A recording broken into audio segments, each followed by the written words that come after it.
Gagawa ko ng cinnamon. Ayan. Sabi nga ng aking amo, ay cinnamon. Ganito lang guys ang paggawa ng cinnamon. Ayan. Ganyan lang siya. Ayan.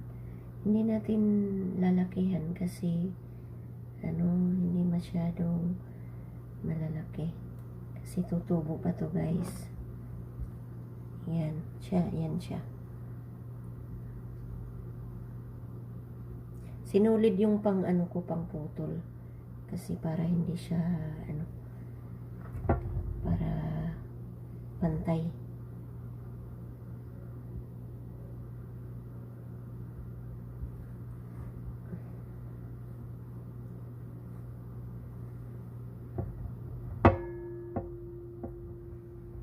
Yan.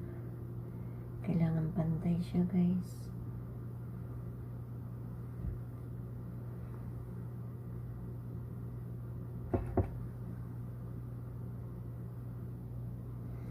Nadamihan ko siguro ng tawag nito.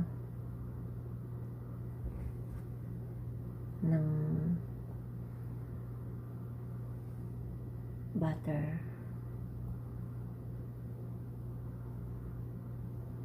Sana madami akong magawa. Parang kukunti lang ata ito. Gagawa na lang ako ng isa pa.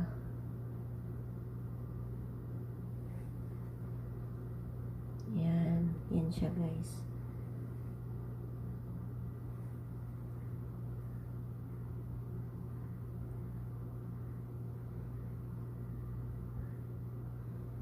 Kasi yung kutsilyo ang panghiwa ko.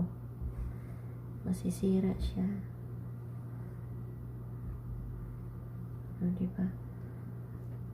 Wait lang guys.